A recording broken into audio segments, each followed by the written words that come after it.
Hello and welcome to a series of videos on factorization of quadratic expressions using breaking midterm method, and this is part 1.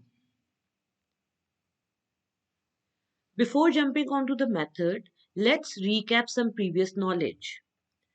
What is the HCF of 12 and 8?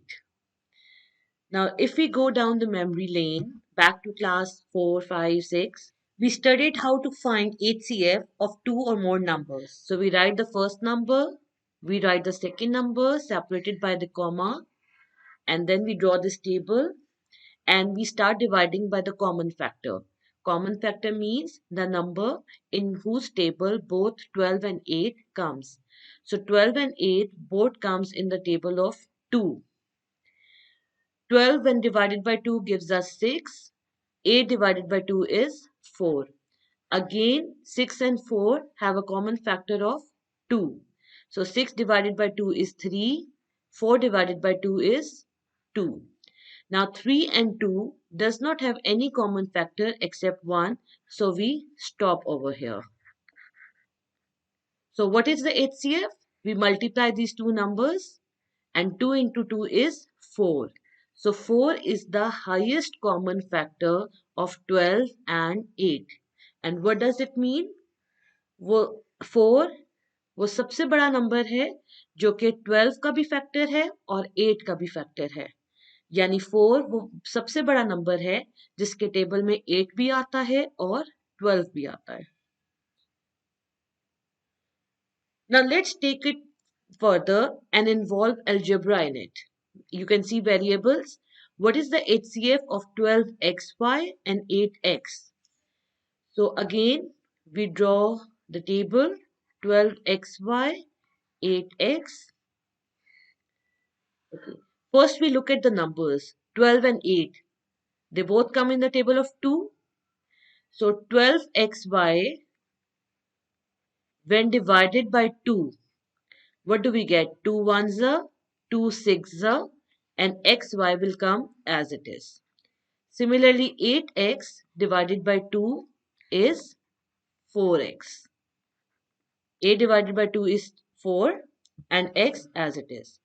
Again, if you look at the numbers, 6 and 4 both have a common factor of 2. 6xy divided by 2, it is 3 and xy will come as it is.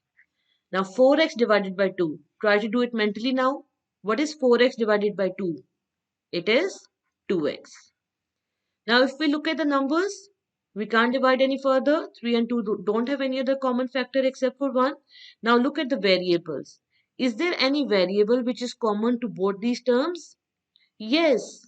And what is that variable? It is x. So x is a common factor and now we are going to divide both these terms with x. 3xy when divided by x. This x and x will be cut and what will we get? 3y. Now try to do it mentally. What is 2x divided by x? I hope you have figured it out. 2x divided by x is equal to 2. Now 3y and 2 doesn't have any common factor, so we will stop over here. So what is the HCF? We multiply these numbers. 2 2s are 4. 4 into x is 4x. So what is the LCM? HCF. HCF is 4x. Now let's see what is a quadratic expression. Let's recap it. The general form of quadratic expression in one variable is ax square plus bx plus c, where a, b and c are constants and a should not be equal to 0.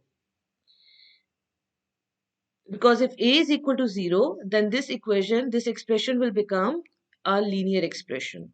Now understand that a is the coefficient of x square and c is the constant.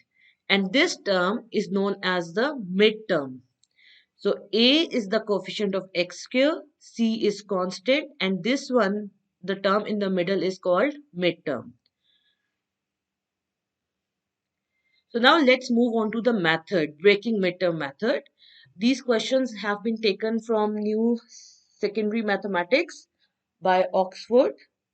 and this is exercise 2B, question number 1. A part is a square plus 9a plus 8.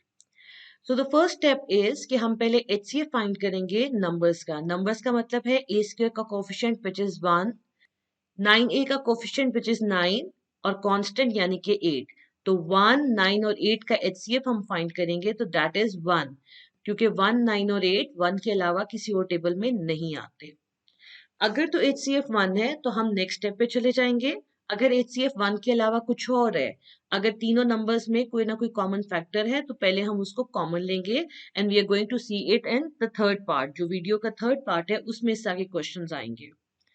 Second step is AC. AC का मतलब है कि हमने square वाले term के coefficient को और constant को मल्टीप्लाई करना है. सो 1 multiply by 8 is 8. Third step is हमने इस 8 के जो हमारा AC है इसके फैक्टर्स निकालने हैं और फैक्टर्स हमने पेयर की फॉर्म में लिखने हैं. 1 और 8 जब मल्टीप्लाई हो तो हमें 8 मिलता है. 2 and 4 when multiplied gives us 8. So यही दो फैक्टर पेयर्स हैं. अब हमने देखना है कि हमारे जो फैक्टर पेयर्स हैं उनमें से कौन से ऐसे फैक्टर्स हैं जिनको ऐड या सब्ट्रैक्ट करें तो हमारे पास 9 आता हो. तो 9 कैसे आ सकता है? 1 और 8 से, बिकॉज 1 प्लस 8 गिव्स अस 9. इसके बाद हम ब्रेकिंग में टर्म करेंगे. हमारे पास एक्सप्रेशन थी a square plus 9a plus 8. हम a स्क्वायर को एज इट इज लिखेंगे, प्लस को एज इट इज लिखेंगे, 9a की जगह ब्रैकेट लगा देंगे और प्लस 8 को एज इट इज लिखेंगे. और 9a की जगह हम इसे ब्रेक डाउन करके लिख सकते हैं 1a plus 8a. So this is what is written on the screen. इसके बाद हमने कॉमन लेना है बाय ग्रुपिंग. अब हमने ग्रुपिंग करनी है फर्स्ट टू टर्म्स और लास्ट टू टर्म्स की. फर्स्ट टू टर्म्स में can you tell what is common? अब तक आपको ओरली करना आ गया होगा. ए स्क्वायर यहाँ पे है और एक ए यहाँ पे है. सो ए इज कॉमन और ए को जब हम कॉमन लेंगे तो यहाँ से एक ए खत्म हो गया तो कितने ए बचेंगे? 1. तो ए प्लस ये ए खत्म हो जाएगा तो यहाँ क्या बचेगा? 1. तो a bracket a plus 1 plus as it is 8a plus 8 में क्या कॉमन है? 8. तो 8 को कॉमन लेंगे तो we will have a plus 1. यहाँ से कॉमन लिया तो a कॉमन आया a प्लस 1 और यहाँ से 8 को कॉमन लिया तो प्लस 8 ब्रैकेट a प्लस 1. अब ब्रैकेट वाली टर्म हमारे पास सेम आ रही है. ये इंडिकेट करती है कि अब तक हमने जितना भी काम किया है ये हमने सही किया है. सो अब हम a प्लस 1 को कॉमन लेंगे और a प्लस 1 को कॉमन लेंगे तो यहाँ पे बचेगा a और यहाँ बचेगा प्लस 8. तो a plus 1 as it is और आगे a plus 8. So this is the factorisation of this expression. I hope it's clear. Let's see some more examples. So second part is C part which I'm solving here. C square minus 9c plus 20. So first of all, step 1 HCF 1, 9, 20. इनका HCF is 1. So we move to step 2. We have to find AC. Coefficient of C square is 1 and 20. 1 multiplied by 20 is 20. Now we have to write factors of AC which is 20. 20 के हम factors लिखेंगे. These are the factor pairs. 1 multiplied by 20 is 20. 2 tens are, 4 fives are. So we have written the factor pairs.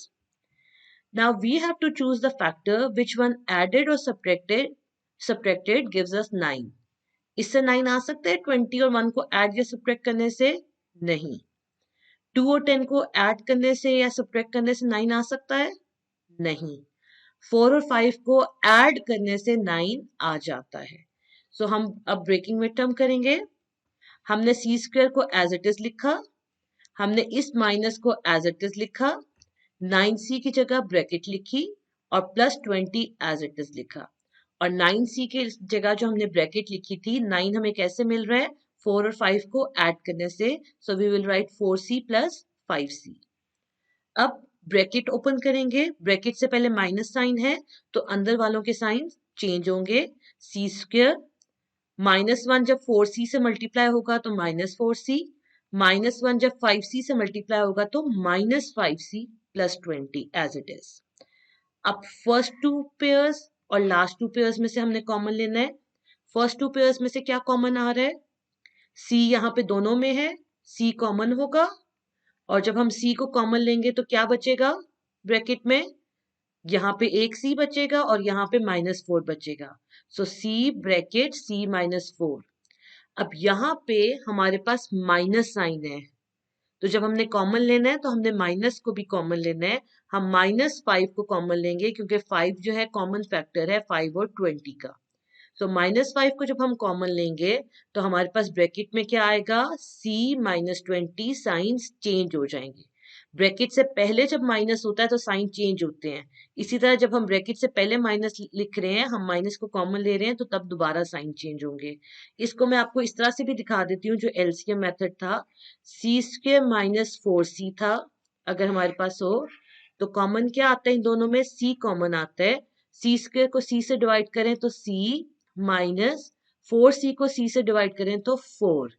तो ये चीज bracket के बाहर लिखी और ब्रैकेट के अंदर c -4 जो हमारा रिमाइंडर था वो लिख दिया। इसी तरह -5c को जब हम 20 से डिवाइड करते हैं, -5 को अगर हम कॉमन लेंगे तो -5c को जब हम -5 से डिवाइड करेंगे तो +c आएगा। इसी तरह 20 को जब हम -5 से डिवाइड करेंगे तो -4 आएगा। जब हम ब्रैकेट की फॉर्म में लिखेंगे तो -5 बाहर और ब्रैकेट के अंदर c -4। तो अब ब्रैकेट के अंदर c -4 आ रहा है दोनों ब्रैकेट्स में। इट मीन्स कि हमने सही किया है जितना भी किया है।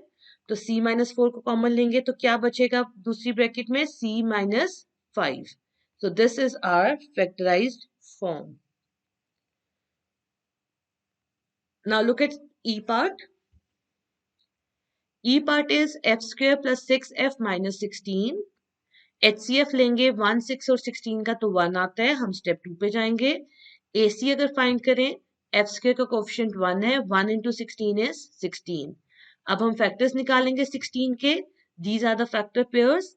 अब किस फैक्टर पेयर से 6 आता है? इससे नहीं आता, इससे नहीं आता, इससे आता है। सो अब हम ब्रेकिंग मिड टर्म करेंगे, f² as it is plus as it is bracket और -16 एज इट इज। 6f कैसे आएगा? अगर हम 8 में से 2 माइनस करें, बड़ा नंबर पहले और जो छोटा नंबर है वो बाद में, जब हमने माइनस करना है तो 8f - 2f। अब f² as it is plus as it is 8f as it is -2f as it is -16 as it is. हमने ब्रैकेट ओपन कर दी है। ब्रैकेट से पहले प्लस साइन था तो कहीं पे भी साइन चेंज नहीं हुए। अब हम ग्रुपिंग करेंगे दो दो टर्म्स की। यहाँ पे f को कॉमन लेंगे तो हमारे पास क्या आएगा? अब तक आपको ओरली कर लेना चाहिए। f को कॉमन लेंगे तो f + 8 आएगा। यहाँ पे हम +2 को कॉमन लेंगे या -2 को? -2 को, क्योंकि -2 आ रहा है यहाँ पे। सो -2 को कॉमन लेंगे तो क्या आएगा ब्रैकेट में? f + 8। ब्रैकेट वाली टर्म सेम आ रही है, इसका मतलब है हम बहुत इंटेलिजेंट हैं, हमने बिल्कुल सही किया है। अब हम f + 8 को कॉमन ले लेंगे और हमारे पास दूसरी टर्म क्या बचेगी? यहाँ से f और यहाँ से -2, तो वो भी हम ब्रैकेट में लिख लेंगे और हमारी फैक्टराइज फॉर्म आ गई है। Now let's look at the last question which is G part. k² - 4k - 12। HCF लेंगे 1, 4 और 12 का तो वो 1 आता है। हम सीधा स्टेप 2 पे जाएंगे। AC क्या आएगा यहाँ पे? 1 × 12 विच इज 12। फैक्टर्स फाइंड करेंगे 12 के। These are the factor pairs. किस फैक्टर पेयर को ऐड या सब्ट्रैक्ट करने से 4 आ रहा है? इससे नहीं आएगा। 6 - 2 4 आ सकता है, ठीक है, तो हम यही फैक्टर लेंगे।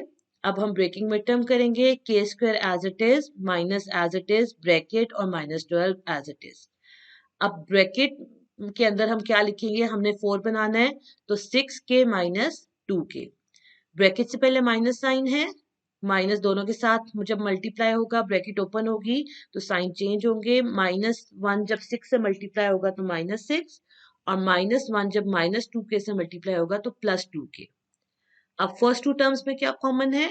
इट इज k, तो ब्रैकेट में क्या आएगा? k - 6। और इन दो टर्म्स में क्या कॉमन है? 2। जब 2 को कॉमन लेंगे तो क्या आएगा ब्रैकेट में? k - 6। तो k माइनस 6 दोनों में आ रहे, we will take it as common, और दूसरी ब्रैकेट में क्या आएगा, k plus 2। So I hope you have understood these questions. अब जो रिमेनिंग क्वेश्चंस हैं, do practice them and best of luck.